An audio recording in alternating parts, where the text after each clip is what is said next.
Welcome to week 6. So first I want to share some things with you. When you go to Blackboard week 6, make sure you double check, go to lecture notes and activities. I posted this file here with some notes for you guys. And also down here, I'm going to post the recorded lecture. So make sure you double check the recorded lecture. I'm going to put here when I finish the recording. Okay, so now here we go. We have week 5 and we're going to start with the lab 5, which is for week 6. Okay, so keep in mind it's a little, the numbers a little different. This is week 6, lab 5. Okay, so here we go. This week we're going to talk about probability in game theory. If you open the file I show you, the notes, I have some formulas here for you, the permutation, combination, and also some information about the game theory. Okay, so this is pretty much from the book, just put it together like a formula sheet for you. So here we go. We're going to start with probability. So what is probability? Probability is something we're going to learn in statistics when you go there. Right now we're going to use Venn diagram to represent the probability. And here we have Venn diagram. So in a Venn diagram, what is important, you have sets represented with a little circle or ellipse.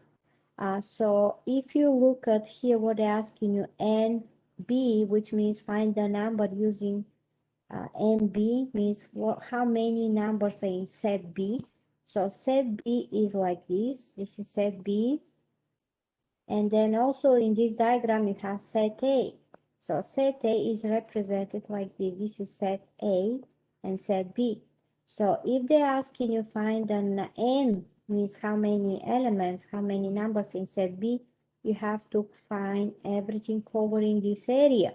So in this area, you have given 19 here. 19 is the number which is outside of A, and 14 is the area which is common for A and B. So if they're asking you what is A and B, you have to add 14 plus 19, and that's it. That's your answer. So that's 33. So that's all what you're doing. So you have Venn diagrams, which is the visual representation of sets, and B is the area covered over here, and you technically have to add 19 plus 14, that's all. And I'm going to put 33 here. And that's my answer. Okay, then you're going to number 2, the same idea, but here we have a little different symbols. And the symbols given are union and intersection. So for number 2, we have this symbol, and number 3, we have this symbol. So if it's like this, this means intersection. So the question is what A, set A and set B, where they intercept, what they have in common. So this is the area which covers both of those sets. So you're finding how many elements are represented in the set A and also set B. So also another way of saying this is and. What is in A and B? So looking at the picture, obviously it's 15. Now the other symbol, which is union, which is like the symbol U, we have set A, and then you have the set B. And the union also is represented with the word or. So technically they're asking which area cover A or B. So it's pretty much covering everything inside the set A and inside the set B. So in this case, for number 3, I have to add 13, 12, and 17, because these are the numbers for all that area. And when I add these 3 numbers, I'm going to get 42. So the answer for number 2 is 15. So I'm going to put 15 here. And the other answer down here is going to be 42. So that's all. That's how you do those. The union is OR, the intersection is AND, and just that's all. So let me submit those answers. Okay.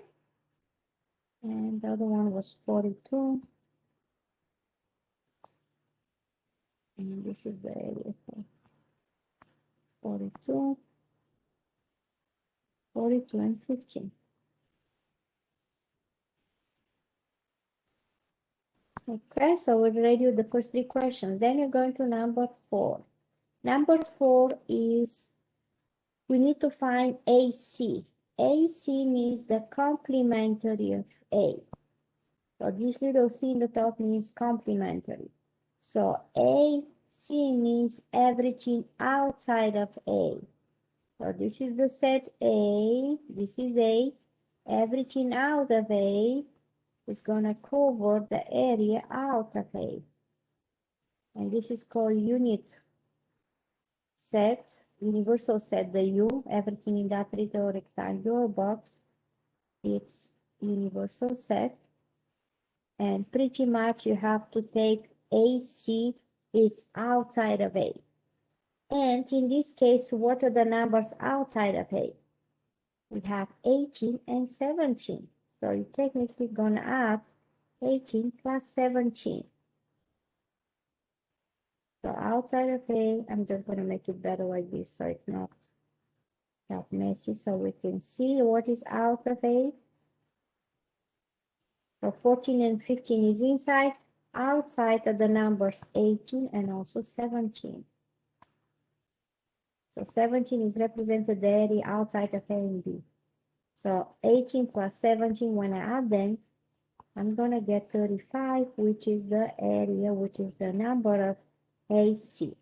So I'm going to just put 35.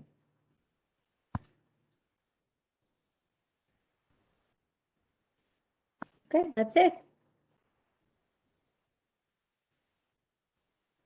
Okay. The next one is number 5, which is about, they give me some number of A, number of B, number of A intercept B, and NU, which means everything inside the little rectangular box is 40. And you have to fill out the diagram. You have to say what is only A, what is only B, what is the common part for A and B. So this is how you do this. We're going to start with the common part, which is A intercept B. So the common part is 8.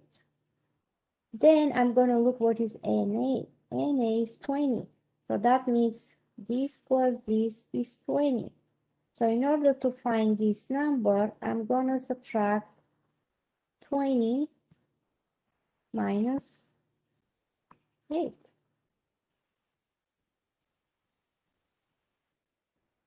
So 20 minus 8 is 12. So the number here is going to be 12. Then I'm going to find this number here, which is N from NB.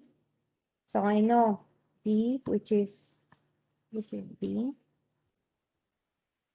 So when I add 8 plus this number is going to give me 14. So getting this number is subtracting 14 minus 8, which is 6. Okay, and then we have one more number to find, which is this number here. And this number is pretty much from the universal, which is all this rectangular box.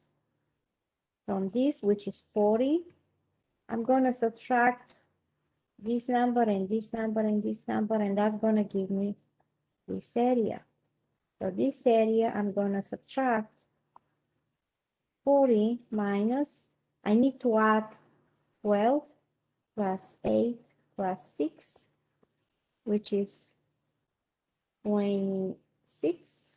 So 40 minus 26 is going to be 14. And this is going to be the number here, 14. So finding the what is outside of the set A or B, is from the total area of that rectangular box for you. When I subtract what is given, I'm gonna get these numbers. So I'm just gonna put all the numbers here. So that was 12. This is 8. Then we have 6 here and 14. And you can double check when you add all the numbers. 12 plus 8 plus 6 plus 14, it should give me 40, which is the total area. The area covered in that universal set. So that's it. And then we have number 6. And in number 6, we have to find, we have a parking permit sticker displayed with letters A, B, C, D, and digits 1 and 2. How many different permits can be used? How many different permits? So here we have to find what are the combinations if you want to set up a code. So you can have letter A, B, C, and D. And each letter can be with 1 and 2. So technically the codes could be A1, A2, B1, B2, C1, C2, D1, D2. So how many different codes you have? 8. So the answer here is 8 permits. I'm just going to put 8. That's all. Nothing else.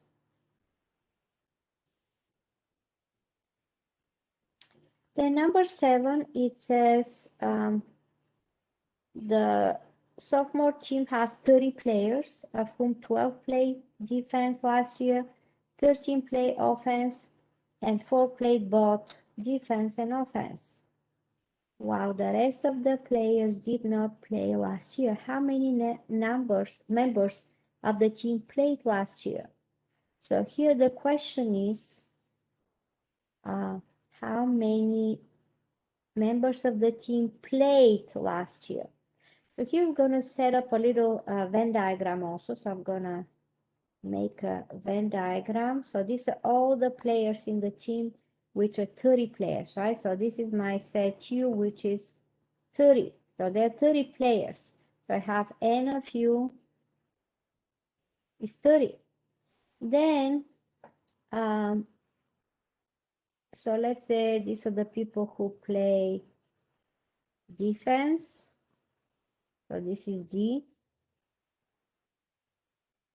And these are the people who play offense, O. So we know the number of defense is 12. The number of people who play offense is 13. And 4 played both. So that's why you're going to start with the both. So the common area here is 4. That's what I know. So we're going to do the same we did with the Venn diagram above. So the player who play only defense, so the number down here is going to be from 12 when I subtract 4, because everybody who play defense are 12, and 4 of them play both. So only defense are 8 people. So 8 plus 4 is 12. Then I'm going to go ahead and do the number down here, which are the players who play only offense. So the total number is 13 minus 4 is going to be 9. So 9 players play only offense. And then the question is, how many played last year? So the question is, what is the area for the players who play here? Only the area which cover 8, 4, and 9 are the players who play last year. Okay, so we're going to add 8 plus 4 plus 9. That will give me 21. So 21 players played last year. And if I want to know how many stay on the bench, didn't play at all, so that's going to be the number here. So when I subtract 30 minus 21, it's going to give me 9. So 9 players stay on the bench. They didn't play at all. Okay, but here the question is how many played? So the answer is 21. That's how you do this one. So having a Venn diagram is the easiest way to solve this one. That's why you need to use Venn diagram. Okay? So that was number 7. Now number 8 and number 9, it's really easy. We're going to do factorials, and we did that in algebra. So what is 2 factorial? 2 factorial is 2 times 1. What is 6 factorial? 6 times 5 times 4 times 3 times 2 times 1. But you don't need to do it like this. You can just go to the calculator. You can just go to symbol app and plug it in here. So obviously 2 factorial is 2 times 1 is 2. So the answer here is 2. But let's do 6 factorial. So I'm just going to press 6. I'm just reviewing from algebra. And then just put factorial in the keyboard. Just exclamation mark, symbol. And that gives me 720. Okay, so that's all what you're doing. And the next one is the same way. You're just going to plug it in. The next one, calculator. So just plug it in calculator. We have fraction, and we have a factorial over, what was that? 6 factorial.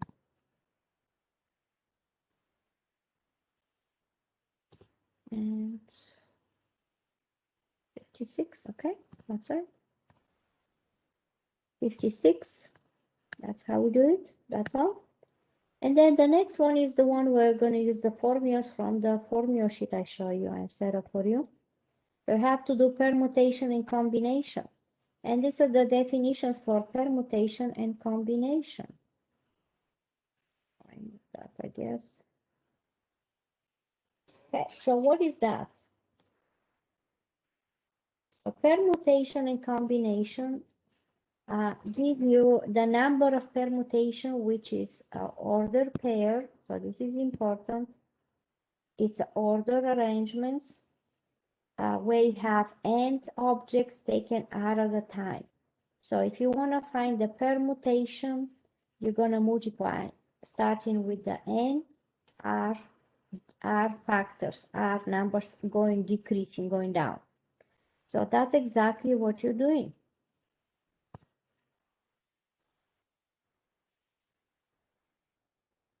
So for number 10, we're gonna find the permutation. So here we have 6 and 4. So what you need to do is we're gonna start multiplying from 6 going down 4 numbers. So we're gonna start, so the permutation here is gonna be 6 times 5 times 4 times 3. And you're gonna get the answer. So that's gonna be 360.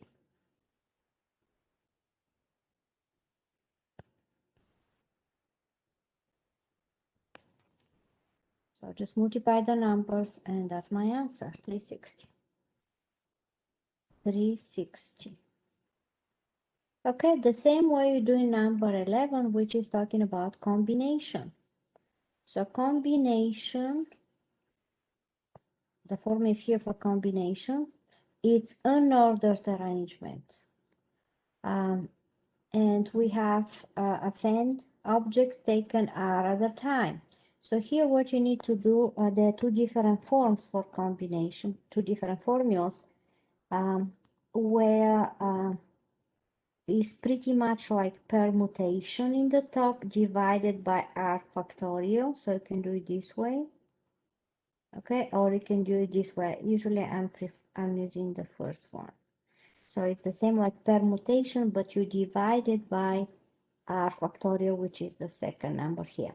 And having that, we're gonna calculate the one we have.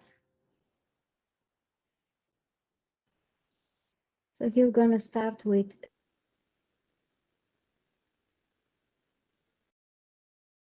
numbers of those. 6, 5, 4, and 3. And you're going to divide by 4 factorial. Now, if it's bigger number like the, I mean, if this you can do it, so it's easy, but you can just plug it in the calculator the way it is. So I already know 6 times 5 is 360. And then 4 factorial is 4 times 3 times 2 times 1. And this is 2 times 3 is 6 times 4 is 24. So technically, I just need to divide 360. I need to divide it by 24, and the answer is 15. 15 is my answer. That's all what you're doing.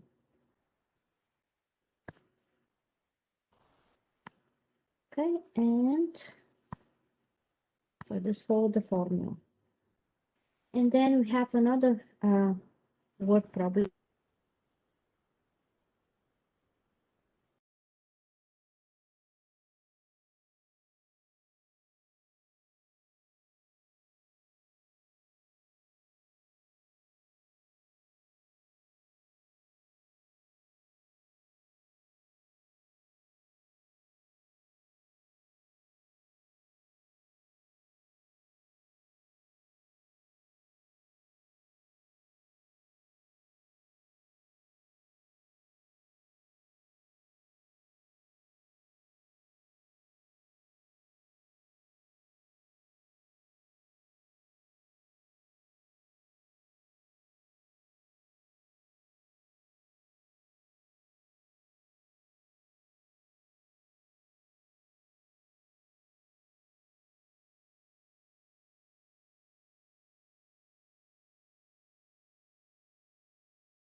We have 26 letters, and the numbers from 0 to 9 is a 10. So 26 plus 10 give me 36.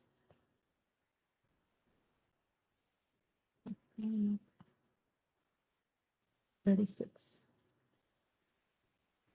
It's not working. Hold on, let's fix that. So I have 36 because there are 26 letters from A to Z, and the digits from 0 to 9, these are 10 digits. That's how we get 36. And then here we're going to find the permutation.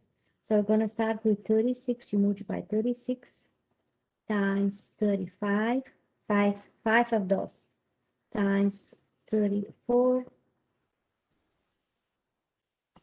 Sorry about that. It's 34, 33, and 32. 5 of those, okay? And then I'm gonna just use the calculator for this because it's a little longer. So I'm gonna put it in the calculator, and I'm gonna do 30, so I'm multiplying 36 times 35 times 34, 33, and 32. So these 5 numbers, consecutive numbers from 36, and this is my answer. And I'm just going to copy that number, and I'm going to put it in my answer box. Okay, so it's a big number. So that's how many passwords they're going to be.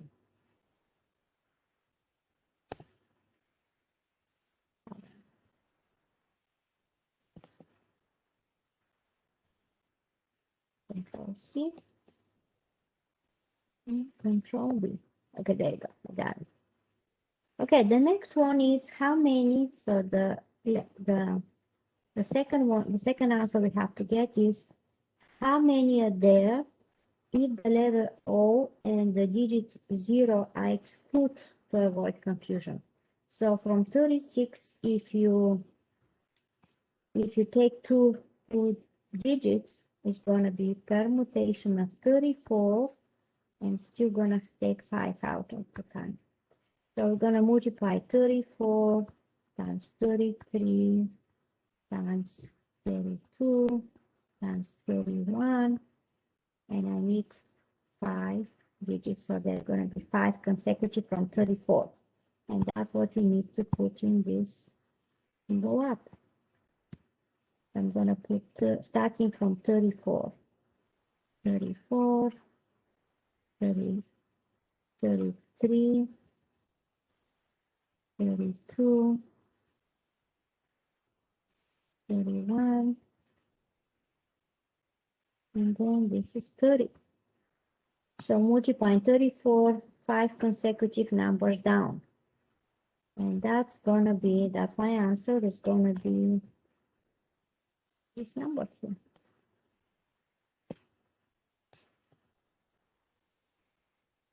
And that's how you do these passwords. We're just finding the permutation. It depends how many characters you want in that password. In this case, I need 5. So that's why I start from 36, 5 consecutive numbers. If you have a different number, just gonna see how many you need. Okay, so that's how you do 12. Then we have another one, which is we're gonna solve the next one with number 13. We're gonna solve it with Venn diagrams. So here we have in town 32% of the citizens contribute to Republicans, 41 to Democrats, and 13 to both. So here we have to find what percent contribute to neither party. So we're gonna have how many to neither. So we're gonna make a little Venn diagram again. And we have, so the total number is 100%. Because that's the whole population in that town. So this is 100%. And we have how many contribute to the Republicans. So this is the Republican Party, and this is the Democrats. And to both, so that way you're going to start how many contribute to both parties. This is 13%. So I know the number of Republicans, or the percentages in this case, is going to be 32. The number of Democrats is going to be 41. And you're going to start with the both of those. Okay, the common area is 13%. So if I want to find this number here, how many contribute only to the Republican, I need to subtract 32 minus 13, and that's going to be 19%. And then if I want to find how many contribute to the Republican only, to Democrats only, sorry. So I'm going to subtract 41 minus 13, and it's going to be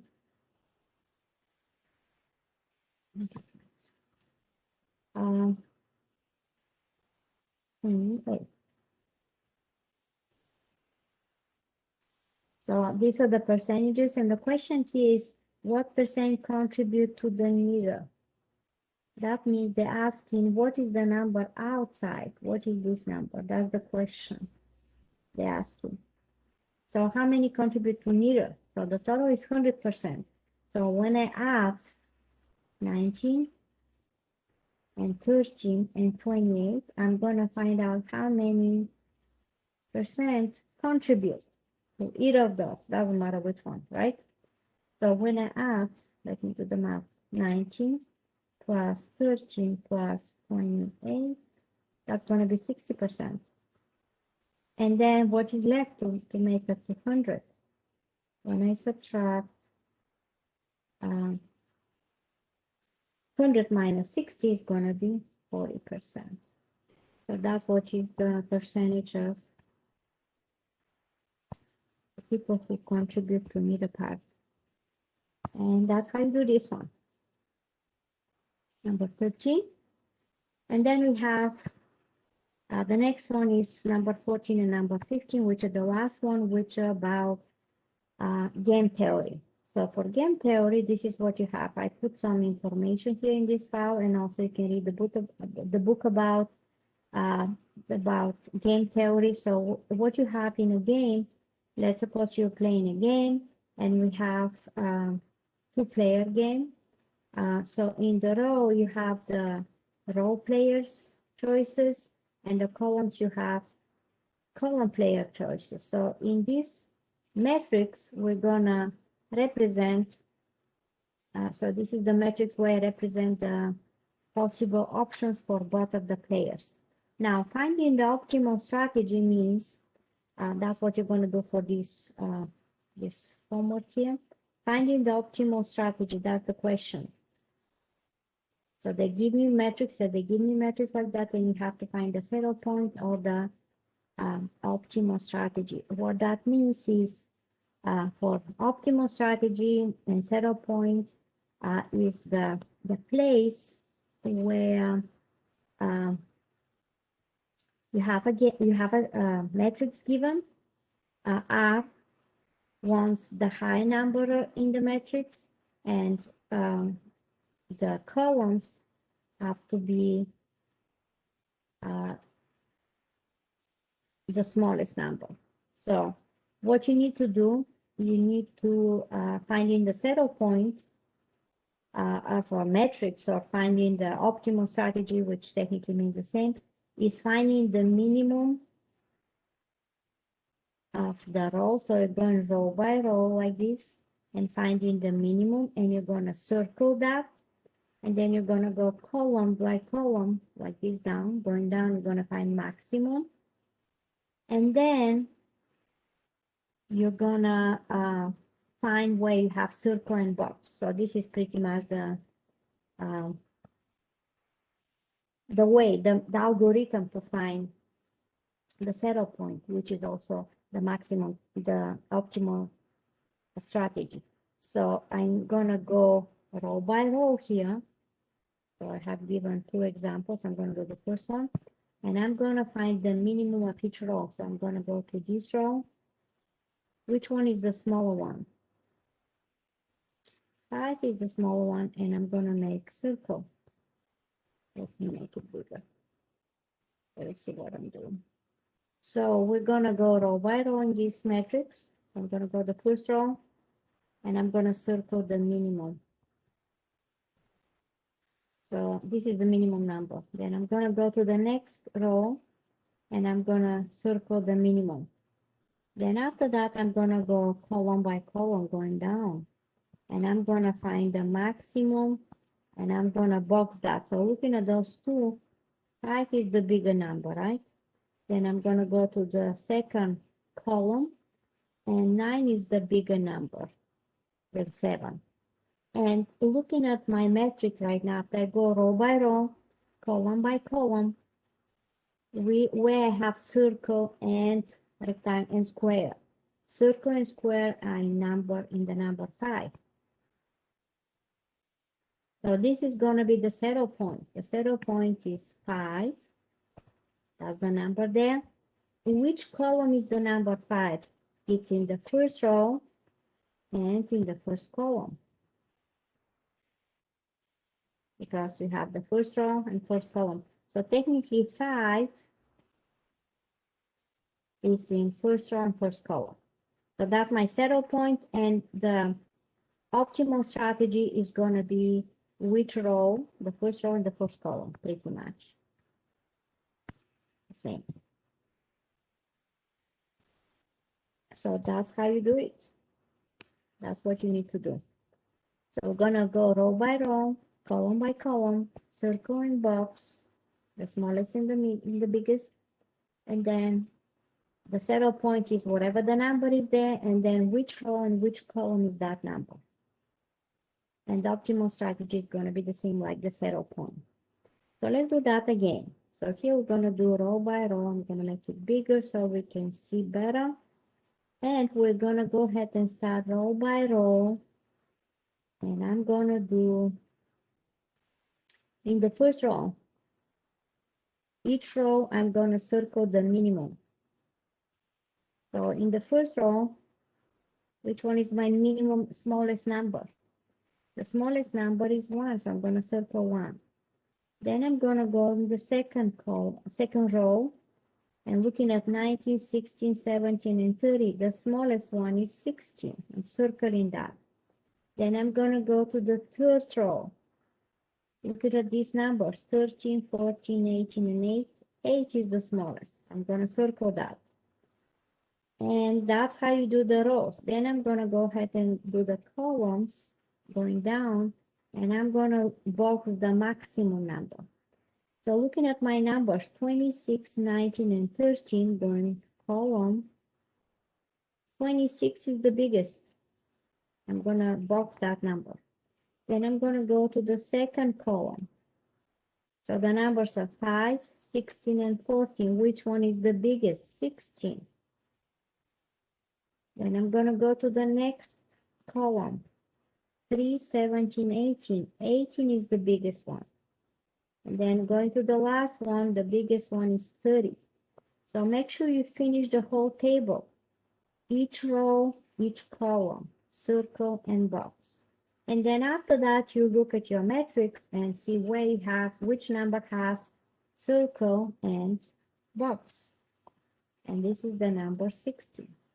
So that's my settle point, and that's my optimal strategy. So the settle point is the 16, and which row?